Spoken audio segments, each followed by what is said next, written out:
नमस्कार, मैं हूं आपके साथ पूर्णिमा मिश्रा। हमारे खास प्रोग्राम क्या कहते हैं नरेंद्र मोदी में आज आपको सुनवाएंगे पीएम मोदी का वो ऐतिहासिक भाषण जो उन्होंने 6 मार्च 2018 को नई दिल्ली में दिया। अपने भाषण में प्रधानमंत्री ने कहा कि आज देश में ऐसी सरकार है जो लोगों की बात सुनती है। सोशल मीडिया पर जो सुझाव दिए जाते हैं उन पर सरकार गंभीरता से ध्यान देती है और मैं मानता हूं कि इंटरैक्शन से सरकार और नागरिकों के बीच एक इमोशनल कनेक्ट स्थापित होता है। साथियों, डेमोक्रेटिक और पार्टिसिपेटिव गवर्नेंस और इसके लिए ट्रांसपेरेंसी और अकाउंटेबिलिटी मैं समझता हूं उसके मूलभूत स्तंभ है, बहुत आवश्यक है। जब व्यवस्थाओं में पारदर्शिता आती है, लोगों के प्रति जिम्मेदारी बढ़ती है, उत्तरदायित्व का भाव होता है, तो सरकारों के काम करने का तरीका और योजनाओं का इम्पैक्ट दोनों ही बदल जाते हैं।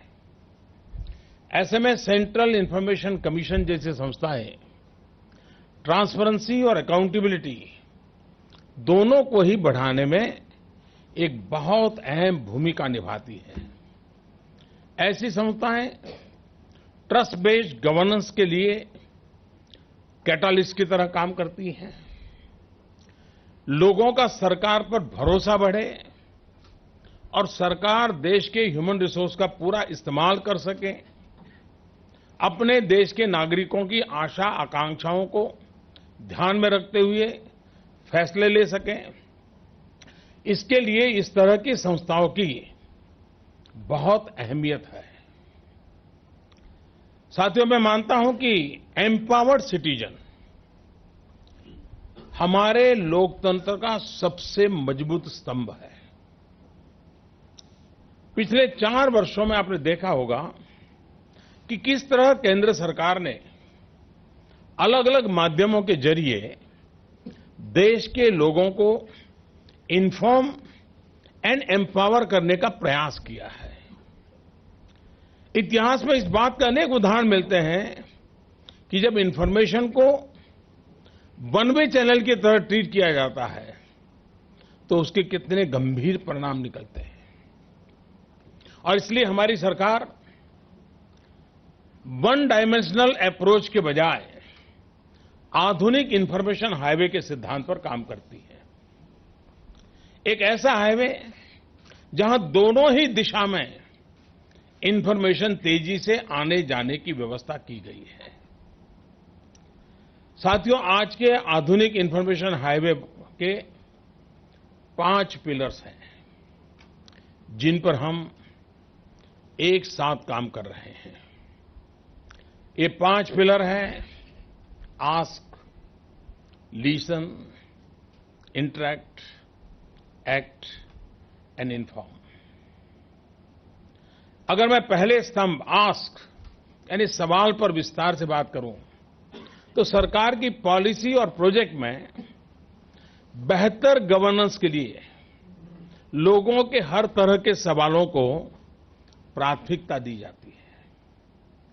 माईगॉव, जो दुनिया का सबसे बड़ा सिटीजन एंगेजमेंट प्लेटफॉर्म है, वहां लोग अपने तमाम सवालों के साथ सरकार के साथ जुड़ते हैं। मैं आपको बिल्कुल ताजा उदाहरण दूंगा सृजन का। सृजन यानी station rejuvenation initiative by joint action. Railway के इस इंटरेस्टिंग इनिशिएटिव में जनता अपने अनेक सवालों के माध्यम से सरकार का मार्गदर्शन करती है। फ्रेंड्स, इंफॉर्मेशन हाईवे का दूसरा पिलर है लिसन। आज देश में ऐसी सरकार है जो लोगों की बात सुनती है, सुनने के लिए लालायित है। सीपी ग्राम्स पर जो सुझाव दिए जाते हैं, सोशल मीडिया पर जो सुझाव दिए जाते हैं, उनका सरकार गंभीरता से ध्यान दे रही है। हमारी सरकार में अनेक बार लोगों से मिले सुझाव, उनके फीडबैक के बाद पॉलिसी में परिवर्तन किए गए हैं। साथियों, सवाल और सुझाव जितना ही महत्वपूर्ण है इंटरेक्शन, और ये इंफॉर्मेशन हाईवे का तीसरा पिलर है। और मैं मानता हूं कि इंटरेक्शन से सरकार और नागरिकों के बीच इमोशनल कनेक्ट भी स्थापित होता है। लोगों के साथ इंटरेक्शन बढ़ाने के लिए समय समय पर सर्वे भी कराए जाते हैं। हर साल मई के महीने में हम रेट माय गवर्नमेंट इनिशिएटिव भी लेकर काम करते हैं। इसी तरह इंफॉर्मेशन हाईवे का चौथा और महत्वपूर्ण पिलर है एक्ट। सवाल, सुझाव, संवाद के बाद अगर एक्शन में कमी रह जाए तो सारी मेहनत व्यर्थ जाती है, ऊपर से निराशा पैदा करती है। और इसलिए लोगों के सुझावों के आधार पर, उनकी सवालों के आधार पर पूरी सक्रियता दिखाई जाती है। जीएसटी के दौरान भी आपने देखा होगा कि कैसे शिकायतों पर त्वरित कार्रवाई करते हुए नए नए नियम बनाए गए, पुराने नियमों को बदला गया, बदलावों को इमीडिएट लागू किया गया। यानी एक प्रकार से डायनेमिक प्रोसेस थी। जीएसटी लागू करते समय सरकार ऐसे बैठी नहीं थी कि चलो भाई 6 महीने के बाद रिव्यू फिर देखेंगे लोगों को। नहीं, सुबह पता चला, शाम को रास्ता निकल सकता तो लगाने की कोशिश की, क्योंकि इतना बड़ा चेंज लाना था। अगर जन सामान्य की कठिनाइयों को हम न समझते तो शायद इतने बड़े काम को नहीं कर पाते। जीएसटी के बाद घटी हुई कीमतों का लाभ उपभोक्ताओं को मिल सके, इसके लिए नेशनल एंटी प्रॉफिटियरिंग अथॉरिटी का गठन, ये लोगों की तरफ से आए हुए सुझावों में और संवाद में से संभव हुआ। ये पॉलिसी मेकर जिस कमरे में बैठ करके सोचते हैं उसके दायरे से बाहर से आया और वो लागू किया, उसका फायदा हुआ। इसके अलावा आपने ये भी देखा होगा कि कैसे हमारी सरकार के अनेक मंत्री और मंत्रालय सिर्फ एक ट्वीट पर बड़ी से बड़ी शिकायतों का निपटारा कर रहे हैं। लोगों को अब अपनी रोजमर्रा की अनेक समस्याओं का समाधान एक ट्वीट से मिल जाता है। इंफॉर्मेशन हाईवे का 5वां स्तंभ है इन्फॉर्म। ये सरकार का कर्तव्य है कि वो नागरिकों को अपने एक्शन के बारे में सही सूचना दे, और इसलिए हमारी सरकार ने इंफॉर्मेशन को रियल टाइम ऑनलाइन उपलब्ध कराने का एक नया तंत्र विकसित कर दिया है।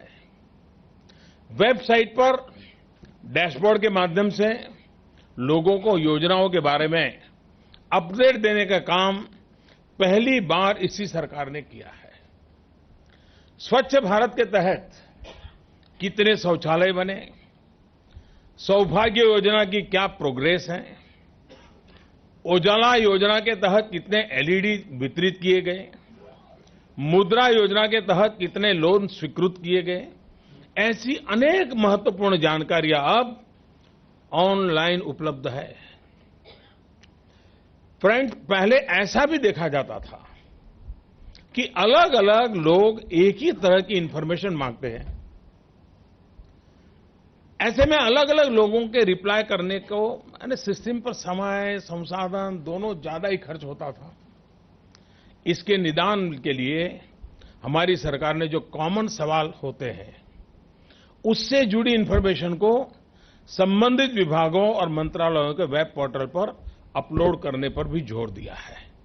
यानी एक बार किसी ने सवाल पूछा, उसका जवाब तो हमने उसको दे दिया, लेकिन क्यों ना उसको सार्वजनिक कर दे, ताकि फिर उस प्रकार के सवाल जिसको पूछना है इस पर काफी काम किया गया है, और जिसके कारण सामान्य मानवी को जिज्ञासा रहती तो उसको उसका जवाब मिल जाता है।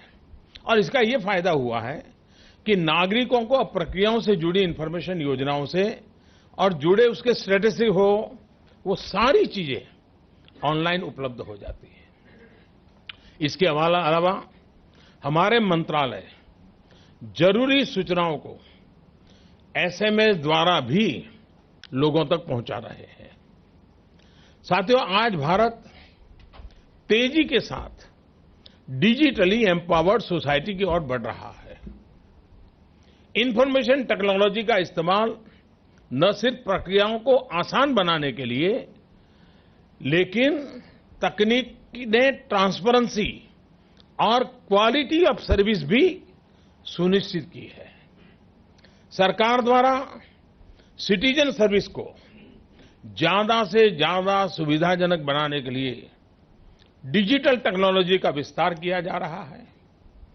जनधन अकाउंट, आधार और मोबाइल यानी जेम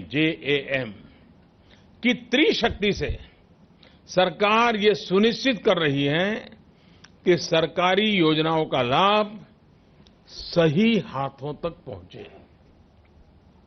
लोगों के बैंक खातों में सीधे पैसे ट्रांसफर करके सरकार ने 57,000 करोड़ 57,000 करोड़ रुपए से ज्यादा गलत हाथों में जाने से उसे बचा लिया है। अब ज्यादातर मंत्रालयों की वेबसाइट पर प्रोजेक्ट्स की रियल टाइम ट्रैकिंग हो रही है। मनरेगा के तहत जो काम हो रहा है, प्रधानमंत्री आवास योजना के तहत जो काम हो रहा है, उसकी जियो टैगिंग कराकर सैटेलाइट तस्वीरों के माध्यम से उसकी निगरानी की जा रही है। दशकों से जो सिंचाई योजनाएं अधूरी थी, अटकी हुई थी, उनकी मॉनिटरिंग के लिए ड्रोन का भी इस्तेमाल किया जा रहा है। आप सभी के बीच मैं पिछले हफ्ते मेरा एक प्रगति कार्यक्रम चल रहा है, शायद इन्फॉर्मेशन, ये आपके डिपार्टमेंट के लिए तो बड़ा इंटरेस्टिंग कार्यक्रम है। उस प्रगति की बैठक में कि ये घटना मैं जरूर आपको कहना चाहूंगा। पिछले हफ्ते हमने प्रधानमंत्री कार्यालय में बैठ करके, जब मैं प्रगति का कार्यक्रम कर रहा था, उसको फॉलो अप करता था, तो केदारनाथ जी का जो पुनर्निर्माण का काम हमने प्रारंभ किया है, तो केदार घाटी में उसके पुनर्निर्माण कार्य को मैंने ड्रोन के माध्यम से पूरा डिटेल में यहां से बैठ करके देखा, हर बारीकों को यहां से देखा। एक प्रकार से देहरादून में भी बैठ करके उसका लाइव मॉनिटरिंग करने का प्रबंध किया है। यानी टेक्नोलॉजी व्यवस्थाओं को किस प्रकार से अकाउंटेबल बनाती है, कामों को किस प्रकार से जन सामान्य के लिए उपयोगी हो रही है, समय पे हो रही है, धन का व्यय हो रहा है, नहीं हो रहा है, इन सारे विषयों में ये बहुत बड़ी मदद कर सकती है। और टेक्नोलॉजी का ऐसा इस्तेमाल संभवतः शायद, मैं नहीं मानता हूं पहले कभी प्रधानमंत्री कार्यालय में से हुआ हो। केदार घाटी में कैसे नए रास्ते बन रहे हैं, कैसे नई दीवारें बन रही हैं, बाबा भोले के मंदिर के आसपास की जगह को ठीक किया जा रहा है, वो सभी कुछ ड्रोन कैमरा के सीधे हम देख करके उसको सूचित करते हैं, ये मुझे ठीक लगा, नहीं लगा, पूरा इंटरेक्टिव रहता है। साथियों, प्रगति की बैठक भी देश के लोगों को एक अधिकार, एक राइट देने का माध्यम बनी है। ये अधिकार कानून में नहीं लिखा है, लेकिन मैं समझता हूं कि देश के लोगों को इसका भी अधिकार है। ये राइट है सरकार की योजनाओं के समय पर पूरा होने का अधिकार। हमारे यहां 3-3, 4-4 दशकों से अनेक योजनाएं अटकी हुई थी, उन्हें पूरा करने का बीड़ा हमारी सरकार ने उठाया है। अब तक प्रगति की बैठकों में लगभग 9.5 लाख करोड़ रुपए की योजनाओं की समीक्षा की जा चुकी है। इस तरह के अनेक प्रयासों से ही ट्रांसपेरेंसी बढ़ रही है और इसने बहुत बड़ा प्रभाव सरकार के वर्क कल्चर पर उसका प्रभाव पैदा किया है।